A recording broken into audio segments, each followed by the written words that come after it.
Et si l'affaire de la disparition de Delphine Jubilard était relancée par un simple appel téléphonique? D'après les informations de la Dépêche du Midi ce 12 janvier, le parquet général se pencherait sur une mystérieuse conversation qui pourrait faire avancer l'enquête. La suite après la publicité depuis la disparition de Delphine Jubilard dans la nuit du mardi 15 au mercredi 16 décembre 2020. Impossible de savoir réellement ce qu'il s'est passé du côté de Cagnac-les-Mines, dans le Tarn. La jeune femme, qui aurait 36 ans aujourd'hui, a disparu du jour au lendemain sans laisser de traces.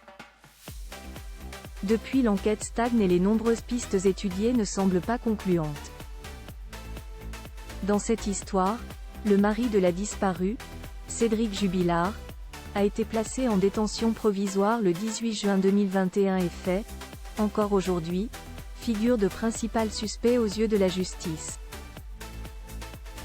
Alors que la première audience de son procès est prévue pour le 18 janvier prochain, une violation intolérable entache la procédure autour de la disparition de Delphine Jubilard.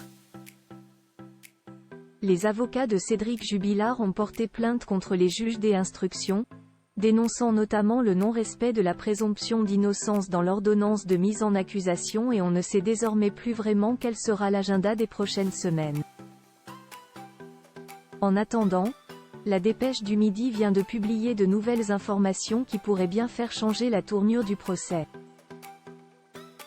D'après leurs informations, le parquet général vient de faire savoir qu'il allait demander un supplément d'informations dans le dossier des instructions sur le meurtre de la mère de 2 enfants, devant la cour d'appel de Toulouse.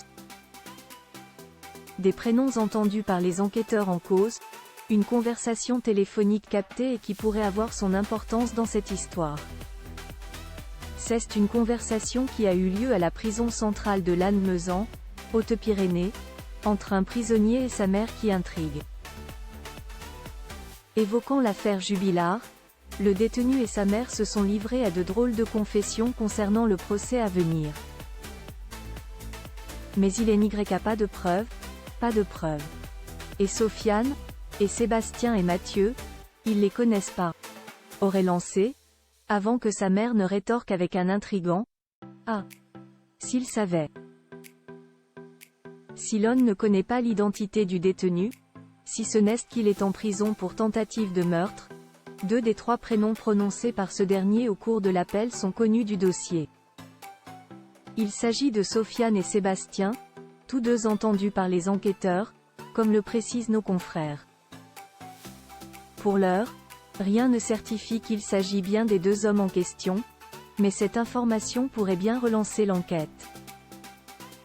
En parlant de l'enquête, on vient tout juste d'apprendre que le parquet général de Toulouse allait demander à ce que de nouveaux éléments soient examinés dans le cadre de l'instruction de l'affaire. Je vous confirme que le parquet général a pris des réquisitions sollicitant un supplément d'informations, a déclaré le procureur général de Toulouse, Franck Rastoul, dans des propos rapportés par BFM TV.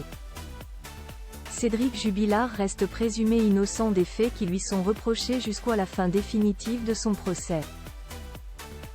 La suite après la publicité.